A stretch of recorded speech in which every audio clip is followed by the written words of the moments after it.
नमस्कार बच्चों, कैसे हैं आप सब। आप सबका बहुत बहुत स्वागत है मेरे इस रुपेश सर ट्यूटोरियल चैनल पे। तो आज मैं आपको 10th NCERT मैथमेटिक्स का पहला चैप्टर पढ़ाने वाला हूं, जो वास्तविक संख्याएं हैं। और वास्तविक संख्याएं ये पहला चैप्टर है आपका, यहीं से हमारा सफ़र शुरू होता है। और जैसे कि आपने मेरे उन 2 वीडियोज़ को, जिसमें हमारी थोड़ी सी बातचीत हुई, छोटा सा इंट्रोडक्शन था, परिचय था मेरा, तो उसको आपने बहुत प्यार दिया, इसलिए मैं आपका बहुत आभारी भी हूँ। और ऐसा ही प्यार आप लोग बनाए रखिए। और यदि हमारे द्वारा बनाई गई वीडियोज़ आपके लिए थोड़ी सी भी लाभकारी होती हैं तो आपसे मेरा निवेदन है कि हमारे चैनल को सब्सक्राइब करिए, उसको अपने दोस्तों के साथ शेयर करिए, क्योंकि आपका यही प्यार हमें आगे बढ़ने के लिए ताकत देगा।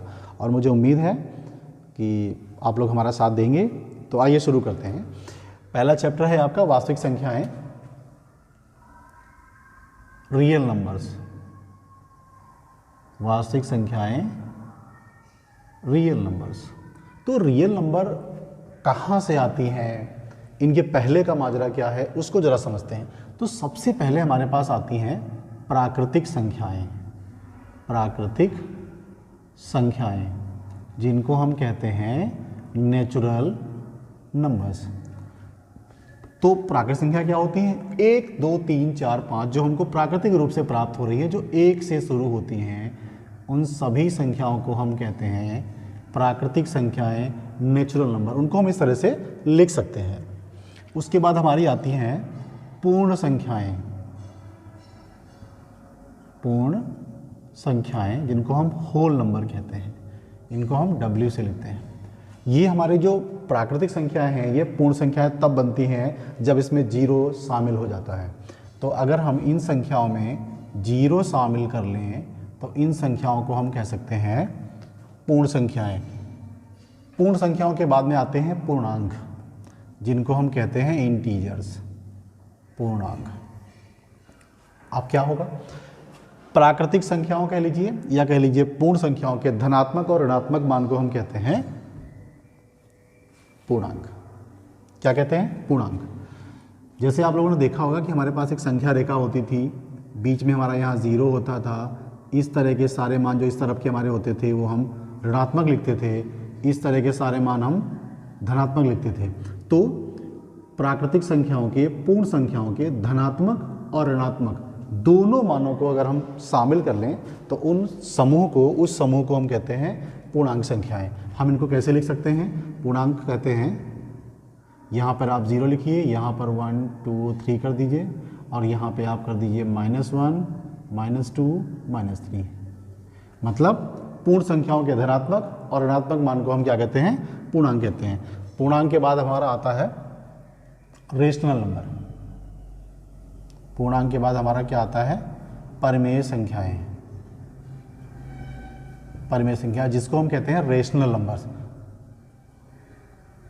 Rational numbers. परिमेय संख्याओं की बहुत सारी परिभाषाएं प्रचलित हैं कि ऐसी संख्याएं जिनको हम P/Q के रूप में लिख सकते हैं। तो ये P/ क्या है? अगर कोई संख्या हम भिन्न के रूप में लिख सकते हैं, भिन्न के रूप में मतलब अंश बटे हर, जिसको हम न्यूमरेटर और डिनोमिनेटर कहते हैं। ठीक है, तो ऐसे तरीके से अगर हम लिख सकते हैं, किसी भिन्न को हम अंश और हर के रूप में लिख लें, किसी भी चीज़ को अंश और हर के रूप में लिख लें, तो वो हमारी परिमेय संख्या बन जाती है। लेकिन शर्त क्या रहती है कि हमारा जो हर है वो किसी भी तरह से 0 नहीं होना चाहिए। इसीलिए हम इनको एक परिभाषा का रूप ले लें। जनरली ऐसे समझा जाता है कि P/Q के रूप में लिख लें, लेकिन हमारा जो Q है वो किसी भी कीमत पर 0 नहीं होना चाहिए। P 0 हो सकता है। इसी तरह से 2, 3, 4 ये संख्याएं हैं, इनको हम चाहें तो हम ऐसे लिख सकते हैं, ये हमारी परिमेय संख्याएं कही जा सकती हैं। तो परिमेय संख्या क्या हो गई? जिनको हम अंश और हर के रूप में लिख लें, P/Q के रूप में लिख लें, लेकिन Q का वैल्यू 0 नहीं होना चाहिए। इन संख्याओं को हम बोलते हैं परिमेय संख्याएं। उसके बाद आती हैं अपरिमेय संख्याएं। अपरिमेय संख्या ये आपको इस चैप्टर में मिलने वाली हैं, अपरिमेय संख्याएं। अब अपरिमेय संख्या क्या होती हैं? जिनको हम P/Q के रूप में ना लिख पाएँ, जिनको हम भिन्न के रूप में ना लिख पाएँ, उनको हम कहते हैं अपरिमेय संख्या। जैसे √2, √3, √5 ... और उसके बाद आता है पाई। पाई का माजरा ये रहता है कि पाई जो होगा ये होता है अपरिमेय। लेकिन जो पाई की वैल्यू होती है 22/7 ये होती है परिमेय। इस बारे में हम लोग कक्षा 9 में भी थोड़ा पढ़ चुके हैं। तो मेरे ख्याल से आपको इतना समझ में आया होगा कि 1 से शुरू होने वाली सभी संख्याएं हमारी हो जाती हैं प्राकृत संख्याएं। उसमें अगर 0 को हम शामिल कर लेते हैं तो हमारी पूर्ण संख्या हो जाती हैं। धनात्मक ऋणात्मक मानों के इनके धनात्मक और ऋणात्मक मानों को अगर हम इसमें शामिल कर लें तो वो हमारी हो जाती है पूर्णांक हो जाती हैं। अगर जिन संख्याओं को हम अंश और हर के अनुपात के रूप में लिख सकते हैं, भिन्न के रूप में लिख सकते हैं, P/Q के रूप में लिख सकते हैं, लेकिन Q 0 नहीं होना चाहिए, तो उनको हम कहते हैं परिमेय संख्याएं। हमने आपको एग्जाम्पल बताए। उसके बाद आती हैं अपरिमेय संख्याएं। अपरिमेय संख्याओं का मतलब होता है जिनको हम P/Q के रूप में ना लिख पाएँ, तो उनको हम कहते हैं अपरिमेय संख्याएं। जैसे ऐसी संख्याएं जिनका वर्गमूल पूरी तरह से नहीं निकल सकता, तो उनको हमने इस तरह से लिखा हुआ √2, √3, √5 और पाई। पाई एक कांस्टेंट होता है, नियत होता है। पाई का वैल्यू 22/7 ये परिमेय होता है, और पाई जो होती है वो अपरिमेय होती है। कभी कभी विकल्पी प्रश्नों में इनको हम पूछ लेते हैं, बोर्ड परीक्षा में ये पूछे जाते हैं। आप तो इनके लिए आपको बिल्कुल तैयार होकर चलना हुआ है। तो मेरे ख्याल से आपको इतना समझ में आया होगा, इन संख्याओं के बारे में आपको समझ में आया होगा। तो मैं थोड़ा इनको रफ करता हूँ, हटाता हूँ। आपको अगर ये नोट करना है तो आप वीडियोज़ को रोकिए, उनको पॉज कर लीजिए, और उसके बाद आप अपना कॉपी पेन लेकर बैठिए, साथ ही साथ नोट्स बनाइए, उनको तैयार रखिए, ठीक है। हालांकि आगे आने वाले समय में आपको नोट्स के रूप में जो हमारी PDF फाइल्स होगी वो मिलती रहेगी, लेकिन इसके लिए आपका प्यार मुझे लगातार मिलता रहे और आपका स्नेह मिलता रहे, जिससे मुझे थोड़ी ताकत मिलेगी और मैं आपके लिए बहुत अच्छा कर पाऊँगा। तो इसको मैं हटाता हूँ, और इसके बाद अब थोड़ा सा चैप्टर के अंदर हम लोग घुसते हैं। इस चैप्टर को पढ़ने से पहले अब हम थोड़ा ये जान लें कि एक थ्योरम इसमें लिखी हुई है, यूक्लिड प्रमेय का।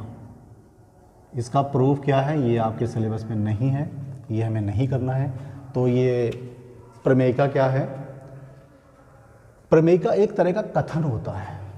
किसी गणितज्ञ ने ऐसा कह दिया कि ऐसा ऐसा इन संख्याओं के बीच में संबंध है, तो वो एक कथन का रूप ले लेता है, उनके एक वक्तव्य बन जाता है, स्टेटमेंट बन जाता है, तो उसको हम प्रमेय का बोलते हैं।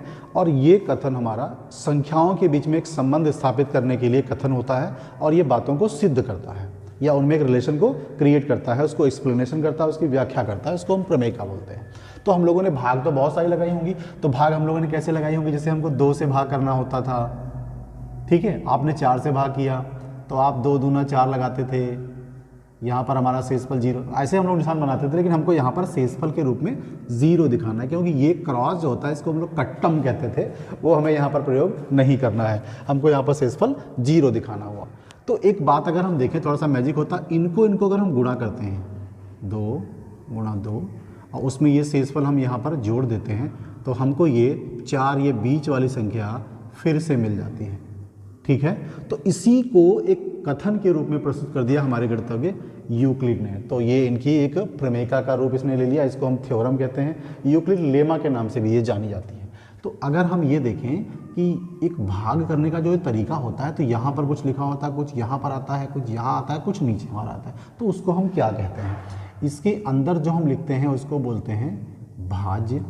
यहाँ पर जो लिखा होता है उसको हम कहते हैं भाजक, और यहाँ पर जो लिखा होता है इसको हम कहते हैं भागफल। आप लोगों ने बहुत अच्छे से इसको पढ़ा होगा। जब आप यहाँ पर करेंगे तो आपका यहाँ कुछ आ जाएगा, और उसके बाद जो यहाँ पर आता था उसको हम कहते थे शेषफल, शेषफल कहते थे। तो अगर हम इसको और इसकी तुलना करें तो देखिए क्या आता है हमारा। जब हमने क्या किया था, इनको मल्टीप्लाई किया, इनकी गुणा की थी, तो हम यहाँ पर इनकी गुणा कर देते हैं। ज़रा गौर से देखिएगा, तो ये हो जाता है भाजक गुणे भागफल प्लस शेषफल। ऐसा अगर हम लिख लेते हैं तो हमको यहाँ पर क्या मिलेगा? ये बीच वाली संख्या मिलती है, इसको हम कहते हैं भाज्य। ये एक कथन हो गया। अब ये हमारे जो गणितज्ञ महाराज थे, इन्होंने क्या किया, एक इस तरह से भाग करके दिखाते हैं आपको, देखिए, ठीक है। यहाँ पर लिखा हो A, आपको इसको B से भाग करना। अब हमें तो पता नहीं, आपको भी नहीं पता है, हमारे ये यूक्लिड महाराज थे, इनको भी नहीं पता है ये ABC क्या है। तो इन्होंने एक कथन का रूप लिया, इसको दिया और एक कथन बोला। इन्होंने कुछ कहा, क्या किया, इस B को A से भाग किया। तो अब इससे बाय द वे हमें B का पढ़ा तो आता नहीं, किसी को B का पढ़ा तो आता नहीं, तो यहाँ पर क्या किया उन्होंने, एक कांस्टेंट वैल्यू ली Q। दैट मीन्स B का टेबल, B का पहाड़ा अगर हम Q बार पढ़ेंगे तो हमको A मिल जाएगा। तो यहाँ पर उनको A मिल गया होगा ऐसे करके, तो यहाँ पर जो उनका शेषफल बचा है, या हो सकता है ए ना मिला हो, उससे कम वैल्यू मिली हो, तो यहाँ पर शेषफल जो आया वो r आ गया। अब अगर इस भाग को हम इस तरह से लिखना चाहें तो जरा आप देखिए, भाज्य आपका क्या था ये, तो हमने यहाँ पर लिख दिया a, उसके बाद हमने भाग किससे किया था, भाजक हमारा कौन सा था b, और हमारा भागफल क्या आया q, और हमारा शेषफल क्या आया r। तो इसको थोड़ा और सरल लिखते हैं, a इक्वल्स टू इसको मल्टीप्लाई करते हैं तो हमारा आता है BQ प्लस r। तो ये एक स्टेटमेंट बन जाता है, a equals to BQ plus r। इस पूरे स्टेटमेंट को हम कहते हैं यूक्लिड प्रमेय का। मतलब किसी भी एक संख्या को किसी भी एक संख्या से भाग दी जाए तो उसका जो भागफल आता है और उसका कुछ शेषफल आता है, तो भागफल जो हमारा आएगा और जो हमारा भाजक होता है, इनको गुणा कर दें और उसमें शेषफल जोड़ देते हैं तो हमको फिर से वही संख्या प्राप्त हो जाती है। तो ये हमारा होता है यूक्लिड प्रमेय का। तो इसी प्रमेय का पर हमको आगे के सवाल, आगे के सम्स, आगे के समस्याएं, आगे के प्रश्न हल करने हैं। अब इन पर हम कैसे इनको हल करते हैं, तो मैं इसको हटाता हूं। अगर आपको नोट्स बनाने हो तो आप इसको रोक लिया करिए, वीडियोस को आराम से देखिए, 2 बार देखिए, 10 बार देखिए, आप ही का है, हम हमारे लिए थोड़ी बना रहे हैं, हम क्या कर रहे हैं। तो आपको जितनी बार देखना है, इसको किसने रोका है आपको, देखिए, देखने की चीज़ है भाई, इसको आराम से देखिए। अब जो यूक्लिड प्रमेय का जो आती है, ये किस लिए यूज होती है। देखिए 2 चीज़ें होती हैं, एक होता है HCF और एक होता है LCM। ये 2 चीज़ें हैं हमारे पास। तो यूक्लिड जो प्रमेय का है वो सिर्फ और सिर्फ हमको HCF बताती है, LCM का पता नहीं बताती है। तो LCM क्या है, HCF क्या है, इसको हम कहते हैं हाईएस्ट कॉमन फैक्टर, इसको बोलते हैं लोवेस्ट कॉमन फैक्टर। अगर हम कुछ संख्याएं ले लें, बाय द वे हमने 10 ले ली और 20 ले ली, बहुत सिंपल तरीके से आपको बताते हैं, देखिएगा आपको चुटकियों में समझ में आएगा, ठीक है। 10 के गुणनखंड अगर हम करते हैं तो हमको मिलता है 2 गुणे 5 गुणा 1। अगर हम 20 के गुणनखंड करते हैं तो हमको मिलता है 2 दूनी 4 पंचे 20 और 1 भी लिख लेते हैं।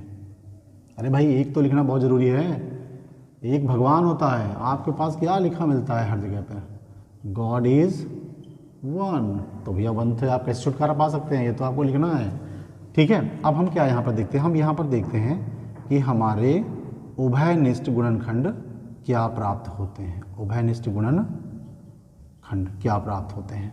उभयनिष्ठ का मतलब होता है कॉमन। जैसे आप क्रिकेट खेलते हैं तो उसमें एक बंदा होता है, वो बैटिंग भी करता है बॉलिंग भी करता है, मतलब वो कॉमन होता है।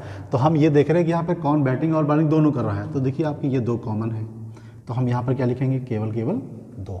उसके बाद क्या हुआ, ये 5 भी तुम्हारा कॉमन है, तो यहाँ पे हमने लिख दिया 5। अब इनकी हम जो गुणा कर देंगे कितना हो जाएगा हमारा 10।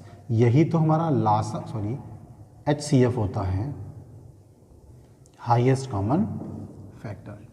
दैट मीन्स ये इकलौती बड़ी से बड़ी संख्या है, हाईएस्ट कॉमन फैक्टर है ना, तो ये इकलौती बड़ी से बड़ी संख्या है, ये बिग ब्रदर है भाई। तो ये 10 जो है दी गई संख्याओं को काट देगा, दी गई संख्याओं को विभाजित कर देगा, या दी गई संख्या इससे विभाजित हो जाती है।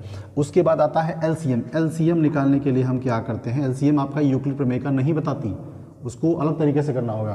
तो LCM निकालने क्या करते हैं हम, HCF को तो लिखते ही हैं, ऐसे लिख दिया हमने।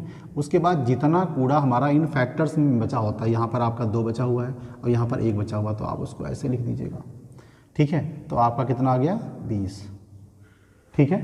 तो ये 20 जो आया है और ये 10 आया, इसमें क्या अंतर है, क्या मैटर है, देखिए जरा।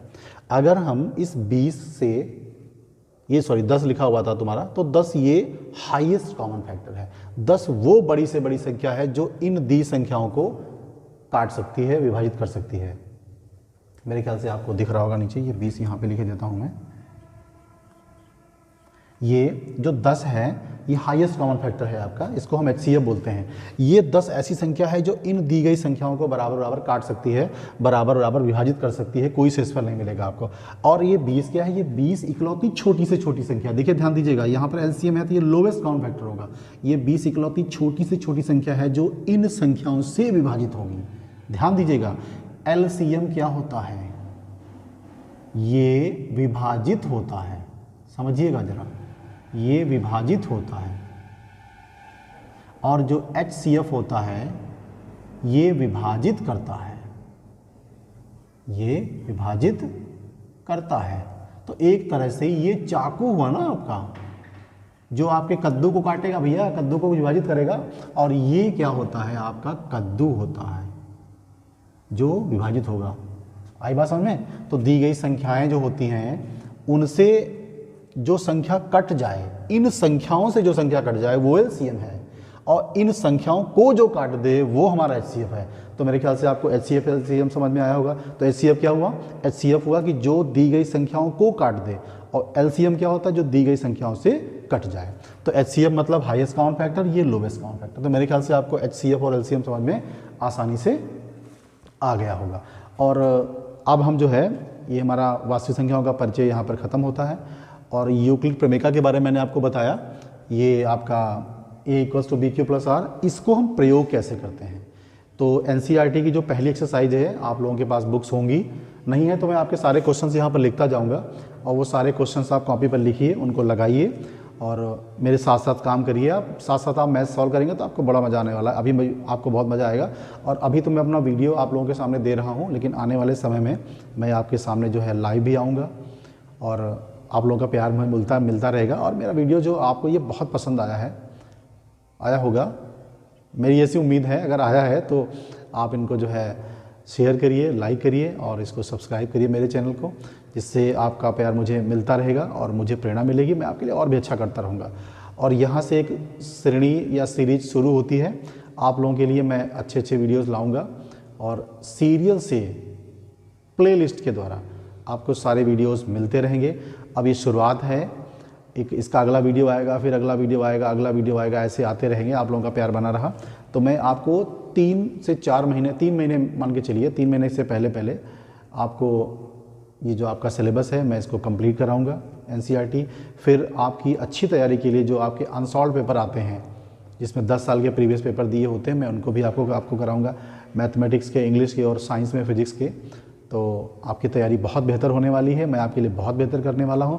बस आपसे सिर्फ एक रिक्वेस्ट है कि इस चैनल को आप सब्सक्राइब करिए, अपने दोस्तों तक शेयर करिए और इतना प्यार बनाए रखिए। आप सबका बहुत बहुत धन्यवाद।